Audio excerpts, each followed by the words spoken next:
Hi everyone, I am Anant Raju, Assistant Professor of Commerce, Government First Grade College for Women, Pavagada.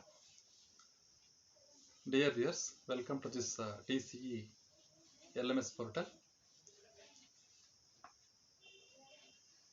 This is the 10th session of the Banking and Insurance subject of BBM course of Tumkur University.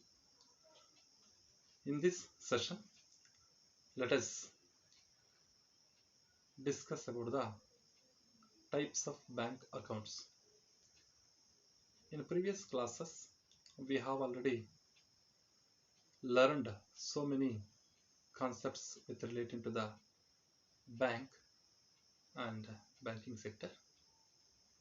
In this session, let us discuss about some of the important types of accounts that can be opened by the banks in India. The very basic activity of banking is accepting of deposits of money from the public. In the definition of banking itself, it stated that the principal function of a banking company or an institution that engages in the business of banking is accepting of deposits of money from the public.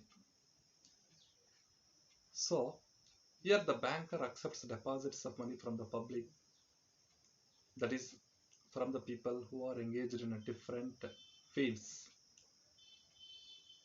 belonging to different segments of the society and also different financial position or different financial background.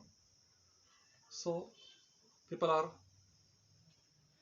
different in earning capacity, they are engaged in different activities, and also the nature of banking facilities sought by the customers also varies accordingly. I mean, the people or the public, the demands of the public or the persons, the demand for the banking services also varies with their nature and their earning capacity and their background and their financial position. So this is the reason why banks have introduced different types of deposits accounts with different facilities. In the sense, ಸಮಾಜದಲ್ಲಿ ಹಲವಾರು ರೀತಿಯ ವಿವಿಧ ವರ್ಗಗಳ ಜನರು banking ಸೇವೆಗಳನ್ನು ಪಡೆಯಲು ಇಚ್ಛಿಸುತ್ತಾರೆ. ಆದ್ದರಿಂದ ಇವರು ದುಡಿತಕ್ಕಂತಹ ವಿವಿಧ ರೀತಿಯ ಜನರು ವಿವಿಧ ರೀತಿಯಾಗಿರತಕ್ಕಂತಹ ತಮ್ಮ ಬೇಡಿಕೆಗಳಿಗೆ ಅನುಗುಣವಾಗಿರತಕ್ಕಂತಹ ಒಂದು ಖಾತೆಗಳನ್ನು ತೆರೆಯಲು ಇಚ್ಛಿಸ್ತಾರೆ. ಕೇವಲ ಒಂದೇ ತರದ ಖಾತೆ ಎಲ್ಲರಿಗೂ ಸೂಕ್ತ ಅನಿಸೋದಿಲ್ಲ. ಆದ್ದರಿಂದಲೇ ಇವತ್ತಿನ ದಿನ ಬ್ಯಾಂಕ್ಗಳು ವೈವಿಧ್ಯಮಯವಾಗಿರತಕ್ಕಂತಹ ಹಲವಾರು ಒಂದು ವೈವಿಧ್ಯತೆಯಿಂದ ಕೂಡಿರತಕ್ಕಂತಹ ಸ್ಪೆಷಲ್ ಫ್ಯೂಚರ್ಸ್, ವಿಶೇಷ ರೀತಿಯ ಲಕ್ಷಣಗಳು ಉಂಟಾಗತಕ್ಕಂತಹ ಅನೇಕ ರೀತಿಯ ಒಂದು ಅಕೌಂಟ್ಸ್ಗಳನ್ನು, ಡೆಪಾಸಿಟ್ ಅಕೌಂಟ್ಸನ್ನು ಪಬ್ಲಿಕ್ಸ್ಗೆ ಆಫರ್ ಮಾಡ್ತಾ ಇದೆ. ಸೊ ಈ ಒಂದು ತರಗತಿಯಲ್ಲಿ ನಾವು ಬ್ಯಾಂಕ್ಗಳು ಪ್ರೊವೈಡ್ ಮಾಡ್ತಕ್ಕಂತಹ ಟೈಪ್ಸ್ ಆಫ್ ಅಕೌಂಟ್ಸ್, ಯಾವ ವಿಧದ ಖಾತೆಗಳನ್ನು ವ್ಯಕ್ತಿಗಳಿಗೆ ಅಥವಾ ಸಂಸ್ಥೆಗಳಿಗೆ ತೆರೆಯಲು ಅವಕಾಶ ಮಾಡಿಕೊಡುತ್ತವೆ, ಅಂದರೆ what are the types of deposit accounts that are available for individuals or the institutions. Let us know this type of accounts. The deposits accepted by banks may be classified into two main categories. ಬ್ಯಾಂಕ್ಗಳು ಸ್ವೀಕರಿಸತಕ್ಕಂತಹ ಠೇವಣಿಗಳನ್ನು ಅಥವಾ ತೆರೀತಕ್ಕಂತಹ ಖಾತೆಗಳನ್ನು ಪ್ರಮುಖವಾಗಿ ನಾವು ಎರಡು ವಿಭಾಗಗಳಾಗಿ ಮಾಡಬಹುದು, ಎರಡು ಭಾಗಗಳಾಗಿ ವಿಂಗಡಿಸಬಹುದು. ಒಂದನೆಯದು ಡಿಮ್ಯಾಂಡ್ ಡೆಪಾಸಿಟ್ಸ್, ಬೇಡಿಕೆಯ ಠೇವಣಿಗಳು, ಮತ್ತು ಅವಧಿ ಠೇವಣಿಗಳು ಅಂತ time deposits. The second one, demand deposits. Demand deposits are those deposits of money which can be withdrawn any time from the bank with no time period for withdrawals. Deposits in current accounts and savings accounts fall under this category. Demand deposits ಅಂದ್ರೆ ಏನಪ್ಪ ಅಂದ್ರೆ, ಯಾವುದೇ ಸಮಯದಲ್ಲಿ account holder ಬಂದು ಹಣಕ್ಕೆ ಬೇಡಿಕೆಯನ್ನ ಇರಿಸಬಹುದು. ಇಲ್ಲಿ ಉಳಿತಾಯ ಖಾತೆ ಮತ್ತು ಚಾಲ್ತಿ ಖಾತೆ, savings bank account, that are savings bank deposits, and then current account deposits these two comes under this demand deposits. Under this category, the savings account and current accounts comes. Next one is time deposits. Time deposits are those deposits of money which can be withdrawn only after a given period of time, after the expiry of a specified period of time. After the expiry of a particular period, the amount can be withdrawable only after a certain period of time, particular period of time. So these deposits are also called as term deposits. Time deposits, these are also called as term deposits. ಅವಧಿ ಠೇವಣಿಗಳು ಅಂತ ಹೇಳ್ತೀವಿ. The FD, that is fixed deposit account, and then RD, recurrent deposits accounts, fall in this category. ಆವರ್ತನ ಠೇವಣಿ ಖಾತೆ ಮತ್ತು ಸ್ಥಿರ ಠೇವಣಿ ಖಾತೆ ಇವು ಎರಡನ್ನು ಟೈಮ್ ಡೆಪಾಸಿಟ್ಸ್ ಅಥವಾ ಟರ್ಮ್ ಡೆಪಾಸಿಟ್ಸ್ ಅಂತ ಇದರಲ್ಲಿ ಬರ್ತವೆ. ಇಲ್ಲಿ ಮುಖ್ಯವಾಗಿ ಸ್ಥಿರ ಠೇವಣಿ ಖಾತೆ, ಈ ಸ್ಥಿರ ಠೇವಣಿ ಖಾತೆ ಮತ್ತು ಸ್ಥಿರ ಠೇವಣಿ ಖಾತೆ ಮತ್ತು ರೆಕರಿಂಗ್ ಡೆಪಾಸಿಟ್ ಆವರ್ತನ ಠೇವಣಿ ಖಾತೆಯಲ್ಲಿ ಒಂದು ನಿಗದಿತ ಅವಧಿಯವರೆಗೆ ಖಾತೆದಾರನು ಹಣವನ್ನ ಹಿಂಪಡೆಯಲು ಸಾಧ್ಯ ಇಲ್ಲ. ಅದಕ್ಕೆ ಇದನ್ನ ಟೈಮ್ ಡೆಪಾಸಿಟ್ಸ್ ಅಂತ ಕರಿತೀವಿ. Only the account holder can withdraw the amount from his deposit account only after the expiry of a specified period of time. ಆದ್ರಿಂದ ಇವನು ಟೈಮ್ ಡೆಪಾಸಿಟ್ಸ್ ಅಂತ ಕರಿತೀವಿ.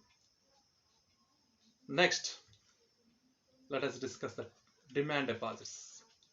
ಇಲ್ಲಿ demand deposits first one, demand deposits ಅಲ್ಲಿ ಎರಡು ಖಾತೆಗಳು ಬರ್ತವೆ, ಎರಡು ಠೇವಣಿಗಳು, current accounts and then savings bank account.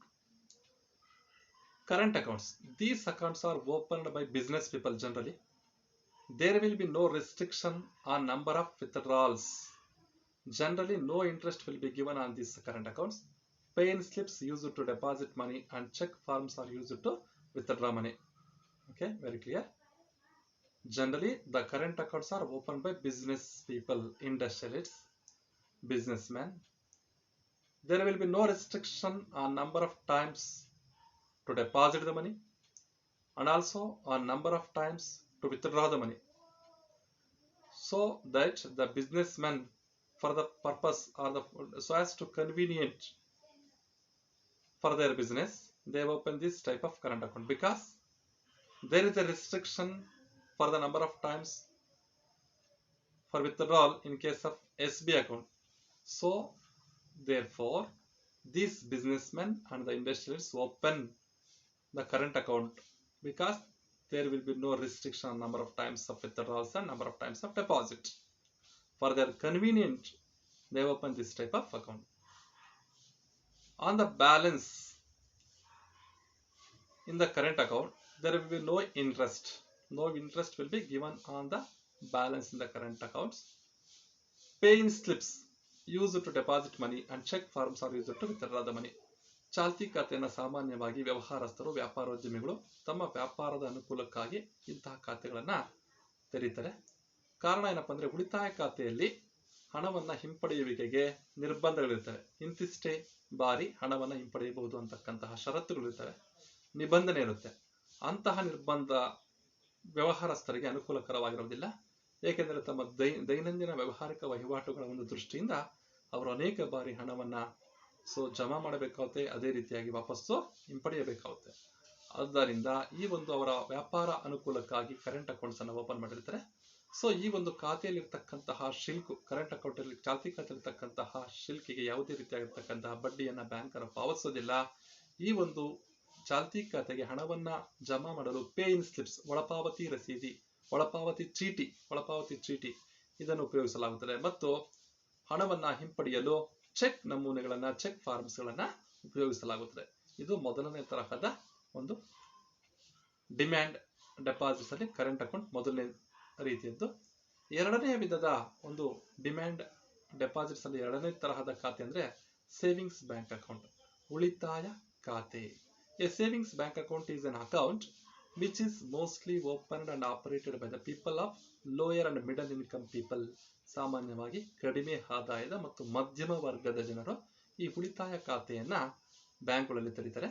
who wish to save a part of their current income for their future requirements and to earn certain interest income on their savings. ಇವರು ಅನೇಕ ಬಾರಿ ಹಣವನ್ನ ಕಟ್ಟೋದಕ್ಕೆ ಅಥವಾ ವಿತ್ಡ್ರಾ ಮಾಡೋದಕ್ಕೆ ಇವ್ರ facility ಬೇಕಾಗಿರೋದಿಲ್ಲ ಸಾಮಾನ್ಯವಾಗಿ. ಅಷ್ಟೊಂದು ಚಟುವಟಿಕೆಗಳು, ಬ್ಯಾಂಕಿಂಗ್ ಚಟುವಟಿಕೆಗಳು ಇಲ್ಲದೆ ಇರತಕ್ಕಂಥ ಕಾರಣದಿಂದ, ಮತ್ತು ಇವರು ಮುಖ್ಯವಾಗಿ ತಮ್ಮ ಒಂದು ಉಳಿತಾಯದ ಮೇಲೆ ಸ್ವಲ್ಪ ಆದಾಯವನ್ನ, ಲಾಭವನ್ನ ಬಡ್ಡಿ ರೂಪದಲ್ಲಿ ಒಂದು ಎಕ್ಸ್ಪೆಕ್ಟ್ ಮಾಡೋದ್ರಿಂದ, ನಿರೀಕ್ಷಿಸೋದ್ರಿಂದ ಸೇವಿಂಗ್ಸ್ ಬ್ಯಾಂಕ್ ಅಕೌಂಟ್ಗಳನ್ನು ತೆರೀತಾರೆ. ಕರೆಂಟ್ ಅಕೌಂಟ್ ಅಲ್ಲಿ ಯಾವುದೇ ರೀತಿಯ ಬಡ್ಡಿಯನ್ನು ಕೊಡೋದಿಲ್ಲ. ಆದ್ದರಿಂದ ಸೇವಿಂಗ್ಸ್ ಬ್ಯಾಂಕ್ ಅಕೌಂಟ್ ಅನ್ನ ಇಂತಹ ಒಂದು ವರ್ಗದ ಜನರು, ತುಂಬಾ ಬಡ ಜನರು, ಕಡಿಮೆ ಆದಾಯ ಇರತಕ್ಕಂಥವರು, ಮಧ್ಯಮ ವರ್ಗದ ಜನರು ಈ ಒಂದು ಉಳಿತಾಯ ಖಾತೆಯನ್ನು ತೆರೀತಾರೆ. ಸೊ ಇಲ್ಲಿ ಒಂದು ಅವರ ಭವಿಷ್ಯದ ಒಂದು ಹಿತದೃಷ್ಟಿಯಿಂದ ಅವರು ತಮ್ಮ ಈಗಿನ ಪ್ರಸ್ತುತ ಆದಾಯವನ್ನ, ಭವಿಷ್ಯದ ಹಿತದೃಷ್ಟಿಯಿಂದ ಸ್ವಲ್ಪ ಸ್ವಲ್ಪ ಭಾಗವನ್ನ ಉಳಿತಾಯ ಮಾಡತಕ್ಕಂಥ ದೃಷ್ಟಿಯಿಂದ ಈ ಖಾತೆಯನ್ನ ಅವರು ಓಪನ್ ಮಾಡಿರ್ತಾರೆ. ಈ ಒಂದು ಖಾತೆಯ ಮೇಲೆ ಸ್ವಲ್ಪ ಪ್ರಮಾಣದ ಬಡ್ಡಿಯನ್ನ ಬ್ಯಾಂಕರು ನೀಡುತ್ತಾನೆ.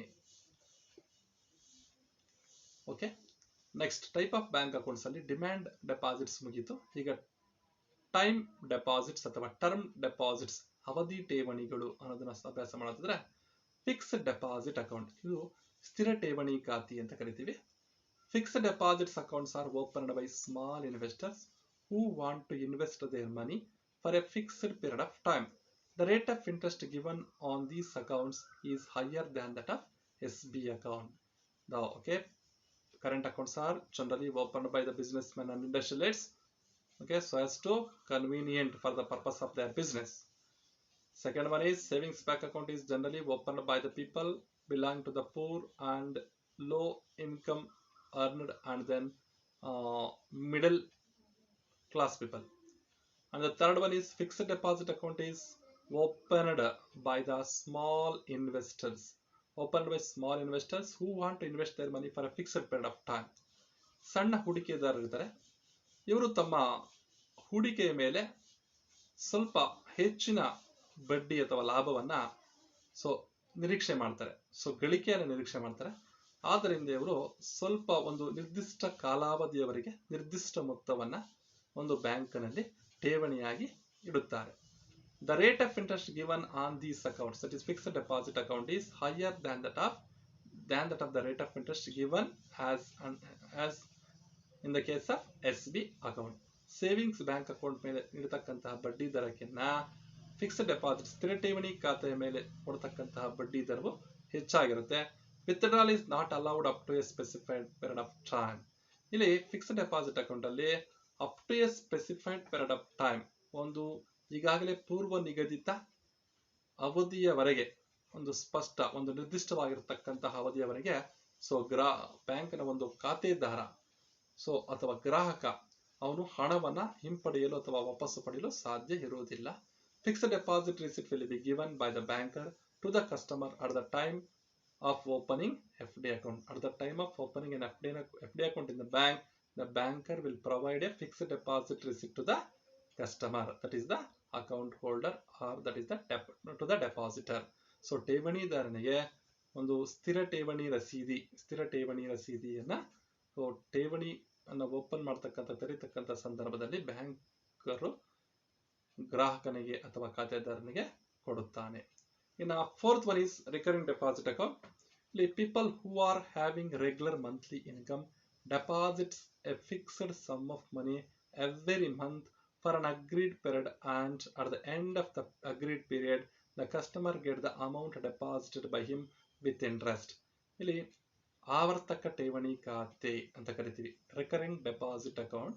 People who are having regular monthly income ಅಂದ್ರೆ ನಿರಂತರವಾಗಿರತಕ್ಕಂಥ ಸ್ಥಿರವಾಗಿರತಕ್ಕಂತಹ ಮಾಸಿಕ ಆದಾಯ, ಮಂತ್ಲಿ ಇನ್ಕಮ್, ಮಾಸಿಕ ಆದಾಯ ಗಳಿಸ್ತಕ್ಕಂಥವ್ರು ಅಂತ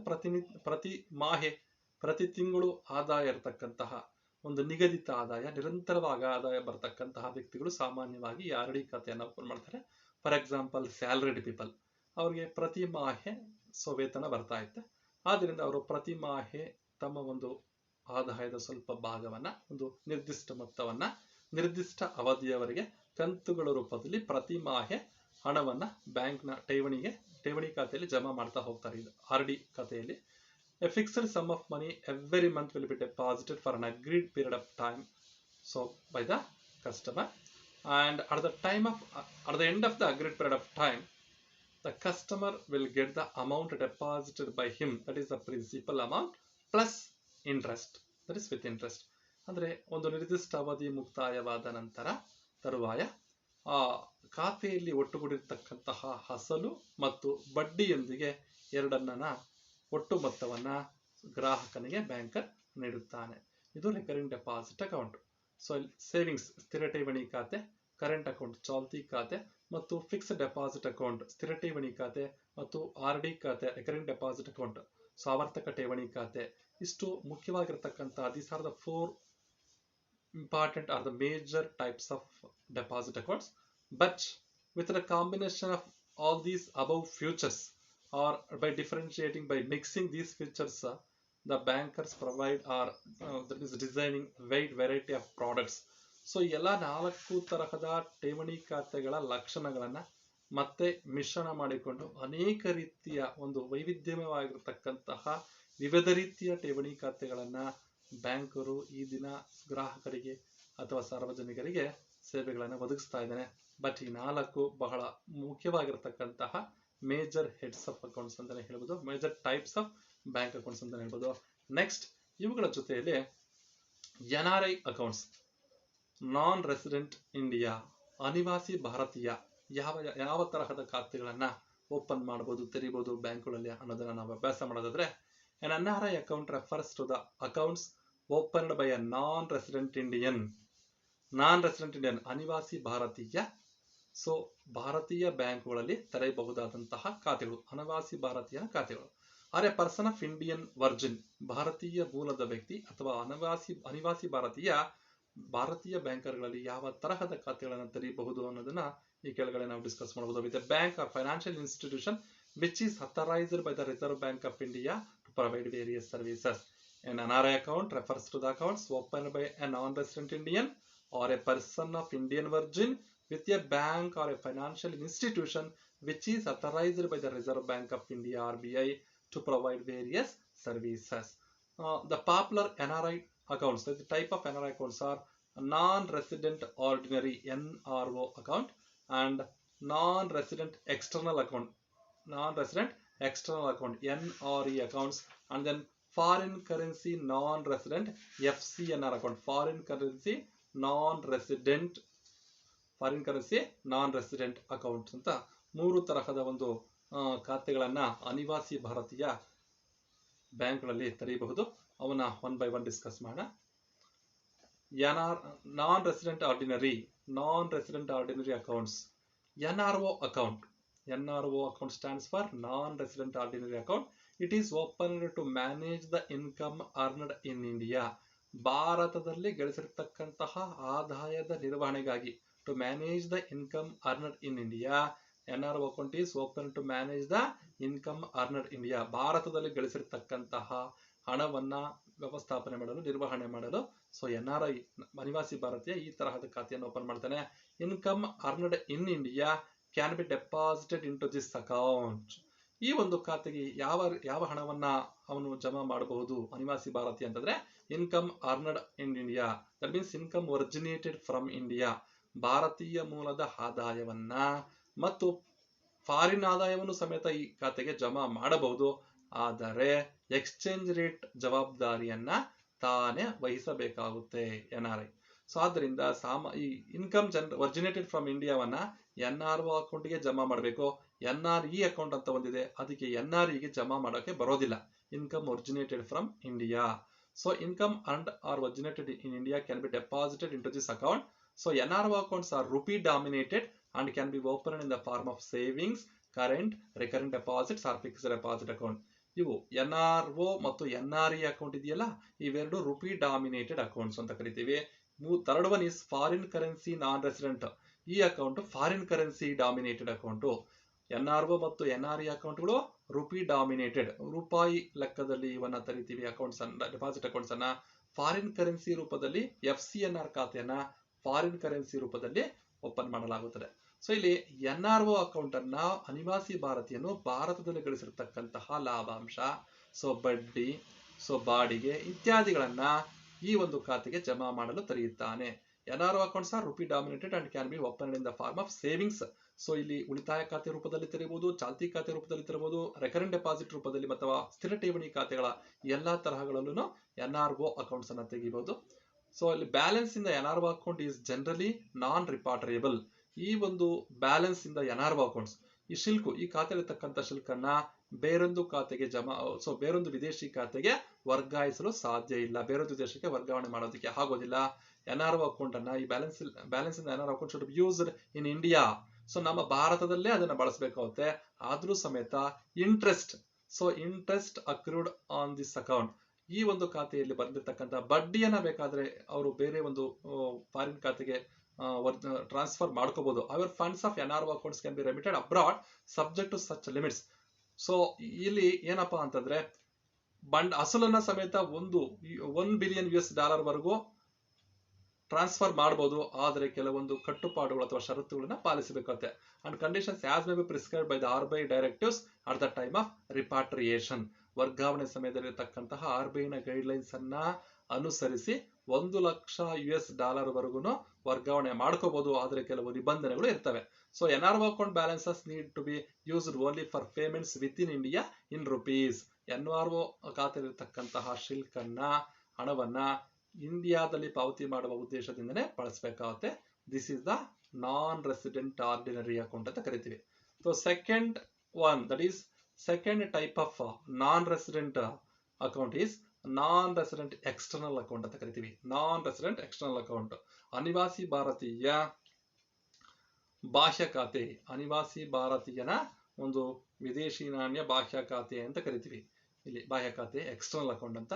so NRE account, the non resident external account allows you to transfer your foreign earnings into India. Foreign earnings easily to India. ವಿದೇಶದಲ್ಲಿ ಅನಿವಾಸಿ ಭಾರತೀಯ ಗಳಿಸಿರತಕ್ಕಂತಹ ಆದಾಯವನ್ನ ಸ್ವದೇಶಕ್ಕೆ ಕಳಿಸಿಕೊಡಲು ಈ NRE ಅಕೌಂಟ್ ಅನ್ನ ಬಳಸ್ಕೊಂತಾನೆ. So the income originated in foreign country will be deposited into the NRE account, not to the NRO account. ಇಲ್ಲಿ foreign ಕಂಟ್ರಿಯಲ್ಲಿ ಗಳಿಸಿರ್ತಕ್ಕಂಥ ಹಣವನ್ನ ಮೊದಲು ಈಗಾಗಲೇ ಡಿಸ್ಕಸ್ ಮಾಡಿರ್ತಕ್ಕಂಥ NRO ಖಾತೆಗೆ ಜಮಾ ಮಾಡಲು ಅವಕಾಶ ಇದೆ. NRE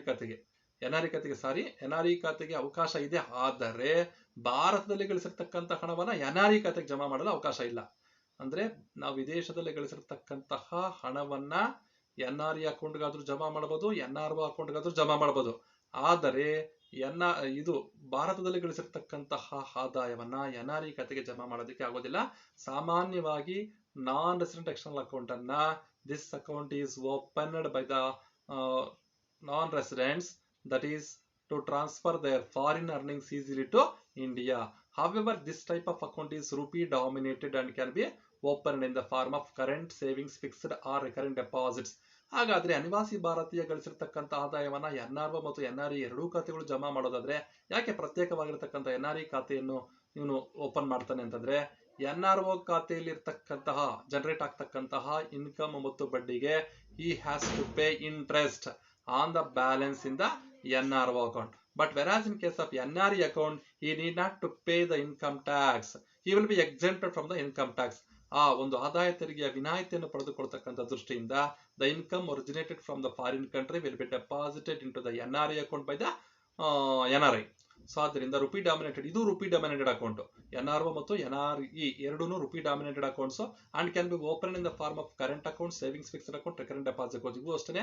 ಸೊ ಉಳಿತಾಯ ಖಾತೆ ರೂಪದಲ್ಲಿ ಅಥವಾ ಚಾಲ್ತಿ ಖಾತೆ ರೂಪದಲ್ಲಿ ಅಥವಾ ಸ್ಥಿರ ಠೇವಣಿ ಖಾತೆ ರೂಪದಲ್ಲಿ ಯಾವುದೇ ರೀತಿಯ ಒಂದು ಖಾತೆಯ ರೂಪದಲ್ಲಿ ಠೇವಣಿ ರೂಪದಲ್ಲಿ ಇವನ್ನ ಓಪನ್ ಮಾಡಬಹುದು. Income earned India or abroad can be deposited into this account. Income earned in India or abroad can be deposited in this account, NRE account. The balance in this account, income earned in India or abroad, cannot be the income earned in India cannot be deposited into the account, but income earned from foreign country can be deposited in this account. The balance in this account is easily repatriable, that is transferable. NRE account is a rupee account maintained with a bank, rupee dominated account. Next one, types of bank accounts. Foreign currency non resident FCNR accounts. ಇಲ್ಲಿ FCNR accounts ಗಮನಿಸೋದಾದ್ರೆ ಇವು rupee dominated account, rupee denominated ಅಲ್ಲ, foreign currency denominated accounts ಅಂತ ಕರಿತೀವಿ. ಮೊದಲು NRO ಮತ್ತು NREಗಳು rupee dominated account, ಇಲ್ಲಿ ಫಾರಿನ್ ಕರೆನ್ಸಿ ಡಾಮಿನೇಟೆಡ್ ಅಕೌಂಟ್ಸ್ ಅಂತ ಕರಿತೀವಿ. The foreign currency non resident account can be opened in different currencies such as US dollars, Canadian dollars, Australian dollars, sterling pounds, euro, Japanese yen et cetera.